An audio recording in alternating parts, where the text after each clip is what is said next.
Ito naman yung overload fried noodles. For as low as 40 pesos.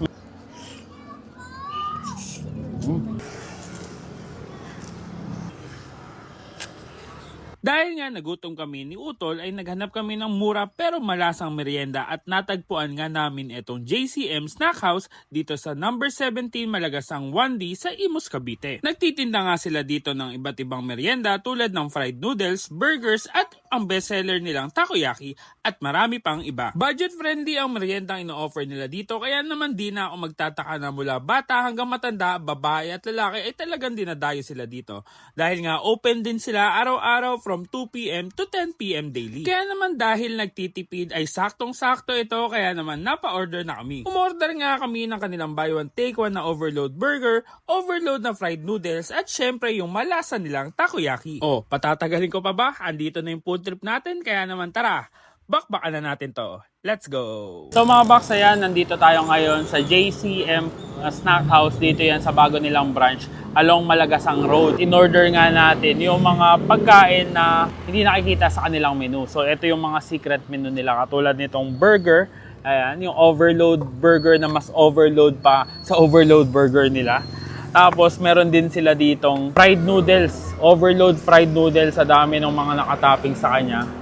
At syempre, yung isa talaga sa binabalik-balikan na pagkain or food trip sa kanila, yung kanilang takoyaki. Sa drinks naman, meron tayo ditong fruit soda. So, wag na natin patagalin, tara, bakbakan na natin to. Let's go. So mga box, ito naman yung overload burger nga nila na mas overload pa dun sa nasa menu nila. So ito mga boxes, for as low as 50 pesos, ayan, meron ka ng gantong burger. So order ka lang ng kanilang cheeseburger for only 50 pesos, buy one take one na yan. Tapos syempre magpapa-add-ons ka na lang ng mga nakalagay. Katulad nitong pinalagay natin na ham, egg, pa natin mga box. Kaya natin ng hot sauce para mas malasa. Ay! Kain tayo.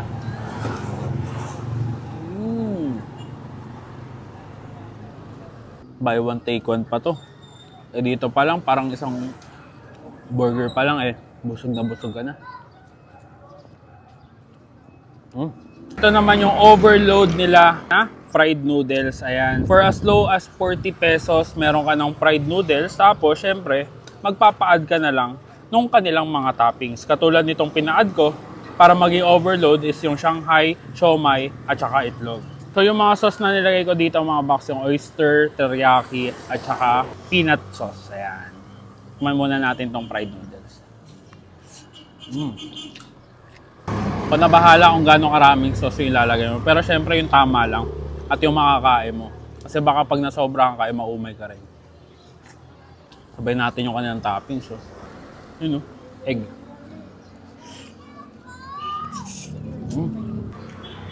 Shanghai. Tsaka yung siomai. Kahit anong itoppings mo dito sa fried noodles, panalong-panalo talaga. Pero pinaka-the best talagang toppings dito yung siomai. At ito naman mga box, yung pinaka talagang binabalik-balikang food trip dito sa JCM Snack House. Ito rin yung isa sa unang pagkain na nakilala sa kanila. Ito yung kanilang takoyaki. So yung takoyaki nila dito mga boxes, may iba't ibang flavor. May ham and cheese, katulad itong in-order ko. Merong octobits, merong cheese at ayan, marami ka pang pwedeng pagpilian. So sabi nag-uumapaw yung sauce nila. So homemade takoyaki sauce. Ito daw isa sa nagpapasarap dito. Kain tayo mga box. Laki din ng takoyaki nila dito. So nakadepende sa kung anong flavor at dami ng pipiliin.